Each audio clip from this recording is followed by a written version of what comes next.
শীতকালে চপ খাওয়ার মজাই কিন্তু আলাদা। আর যদি হয় ফুলকপি আলুর এরম মুচমুচে চপ, তাহলে তো কোনো কথাই নেই।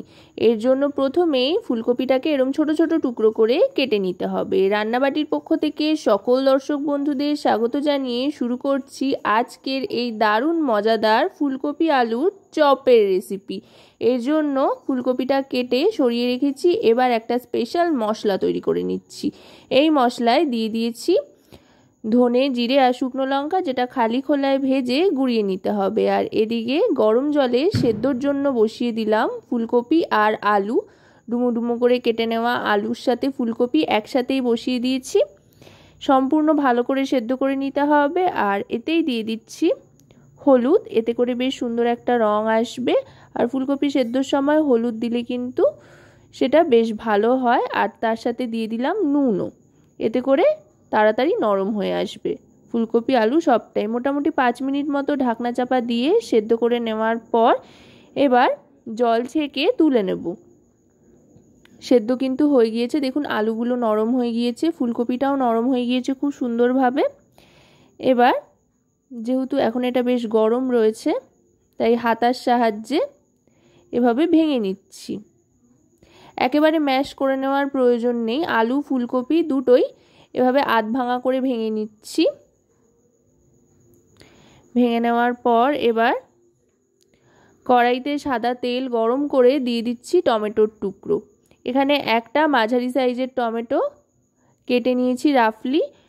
টমেটোটা ভাজতে ভাজতে এর মধ্যে দিয়ে দেব কাঁচা লঙ্কা কুচি। লঙ্কার পরিমাণটা কিন্তু আপনারা আপনাদের স্বাদ অনুযায়ী কম বেশি করে নিতে পারেন, যেহেতু মশলাতেও শুকনো লঙ্কার ব্যবহার করেছি, এখানেও কাঁচা লঙ্কা দিচ্ছি, তাই যতটা ঝাল খাবেন তার উপরে নির্ভর করে লঙ্কার ব্যবহার করবেন। এবার দিয়ে দিচ্ছি পরিমাণ মতো নুন, এতে করে টমেটোটা তাড়াতাড়ি নরম হয়ে আসবে।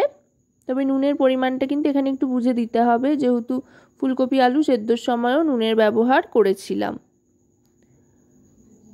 নুনটা দিয়ে ভালো করে টমেটোটা গলিয়ে নেওয়ার পর এবার দিয়ে দিচ্ছি হলুদ গুঁড়ো। খুবই কম পরিমাণে দিলাম, হাফ টিস্পুন পরিমাণে হলুদ গুঁড়ো দিয়ে এবার এতে দিয়ে দেব আমচুর পাউডার।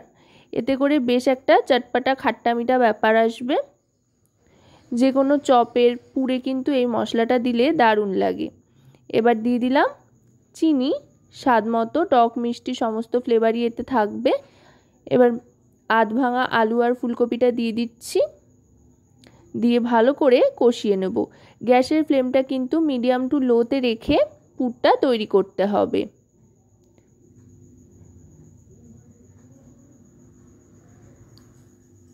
আস্তে আস্তে কিন্তু দারুণ সুন্দর একটা গন্ধ ছাড়তে আরম্ভ করেছে।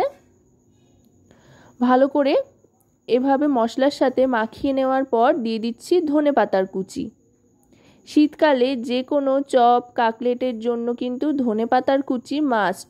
ধনেপাতার কুচি দিলে কিন্তু এর স্বাদ গন্ধ সবটাই অনেক গুণ বেড়ে যায়, তাই চেষ্টা করবেন ধনেপাতা কুচিটা ব্যবহার করার। ধনেপাতা কুচি দিয়ে ভালো করে মিশিয়ে নেওয়ার পর গ্যাসের ফ্লেমটা একদমই লো করে দেব, যেহেতু একদমই শুকনো শুকনো হয়ে এসছে পুরটা। এবার দিয়ে দিচ্ছি ভাজা মশলা গুঁড়ো, যেটা তৈরি করে রেখেছিলাম, এতে করে সুন্দর রঙও আসবে আর টেস্টও সম্পূর্ণ বদলে যাবে। মশলা সম্পূর্ণটাই দিয়ে দিলাম, দিয়ে এবার ভালো করে মিশিয়ে নিচ্ছি। এবার গ্যাসের ফ্লেমটা কিন্তু অফ করে দেবো। অফ করে দিয়ে ভালো করে মিশিয়ে নিয়ে কড়াইয়ের থেকে নামিয়ে নেব। পুর তৈরি হয়ে গিয়েছে, এবার ব্যাটার তৈরি করে নেব। ব্যাটার তৈরির জন্য নিয়ে নিচ্ছি এখানে বেসন। এখানে বেসন আর চালের গুঁড়ো ব্যবহার করছি। আপনারা চালের গুঁড়োর পরিবর্তে চাইলে সুজিও ব্যবহার করতে পারেন, তবে চালের গুঁড়ো কিংবা সুজি যে কোনো একটা কিন্তু অবশ্যই ব্যবহার করবেন, তাতে করে অনেক বেশি মুচমুচে হবে। 3 বড় চামচ বেসনের সাথে 2 বড় চামচ চালের গুঁড়ো এখানে নিয়ে নিচ্ছি।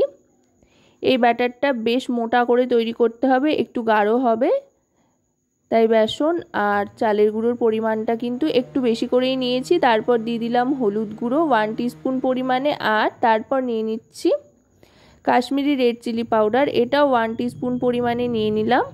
এবার দিয়ে দিচ্ছি আজওয়ান, এটা হাতে ঘষে দিয়ে দিলাম, এতে করে চপের টেস্টটাও বেশ ভালো লাগবে আর গ্যাস অম্বল এগুলো অনেকটা কমে আসবে হওয়ার পরিমাণটা। যাই হোক, এবার দিয়ে দিচ্ছি এতে চাট মশলা। যেহেতু চাট মশলা দিলাম তাই নুনটা কিন্তু বুঝে ব্যবহার করতে হবে। তারপর দিয়ে দিলাম চিনি। এবার দিয়ে দেবো এতে স্বাদ মতো নুন, আর দিয়ে দিচ্ছি বেশ খানিকটা পরিমাণে রিফাইন অয়েল, 2 চামচ পরিমাণে দিয়ে দিলাম। মোটামুটি সমস্ত উপকরণ বেসনের সাথে কিন্তু মেশানো হয়ে গিয়েছে এখানে। এবার যেটা করব সেটা হচ্ছে ভালো করে ময়ান দিয়ে নেব।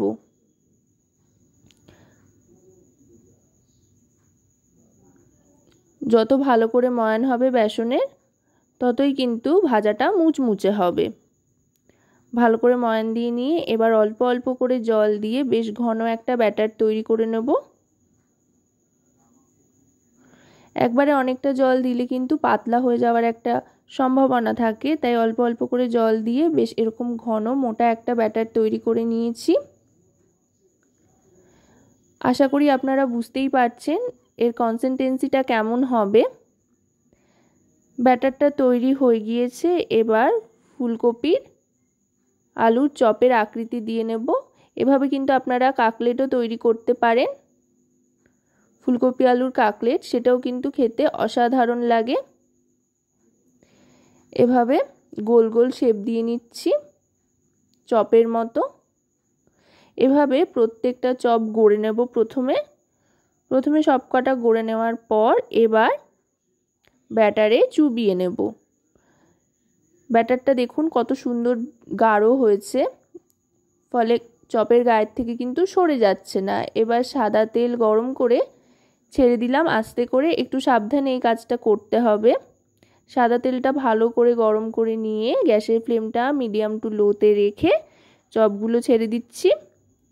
আর এই চপগুলো ছেড়ে দেওয়ার পর কিন্তু একটু অপেক্ষা করতে হবে একটা পিঠ ভাজা হওয়া পর্যন্ত। একটা পিঠ শক্ত হয়ে আসলে তারপর আস্তে আস্তে উল্টে পাল্টে ভালো করে লালচে করে ভেজে নেব। আশা করব রেসিপিটি আপনাদের ভালো লাগবে। ভালো লাগলে অবশ্যই রান্নাবাটি চ্যানেলটিকে সাবস্ক্রাইব করে লাইক শেয়ার কমেন্টের মাধ্যমে আমাদের পাশে থাকবেন, আর পাশে থাকা বেল আইকনটি অন করে দেবেন সবার আগে সমস্ত রকম নতুন রান্নার নোটিফিকেশান পাওয়ার জন্য। কারণ আপনাদের নিয়ে, আপনাদের জন্যই কিন্তু আমাদের চ্যানেল।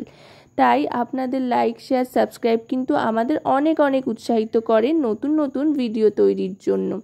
দেখুন কথায় কথায় কত সুন্দর লালচে রং ধরে এসছে চপগুলোর মধ্যে। চপগুলো কিন্তু ভাজা হয়ে এসছে। এবার ছান্তার সাহায্যে তুলে নিচ্ছি। মোটামুটি 1 মিনিট থেকে 1.5 মিনিট সময় নিয়ে চপগুলো ভেজে নিতে হবে লালচে করে। তারপরে চা, কফি কিংবা মুড়ি যার সাথে পছন্দ আপনারা সার্ভ করতেই পারেন। খেতে কিন্তু দুর্দান্ত লাগবে। শীতের সন্ধ্যা একেবারে জমে যাবে। দেখুন ভেতরে ভর্তি ফুলকপি।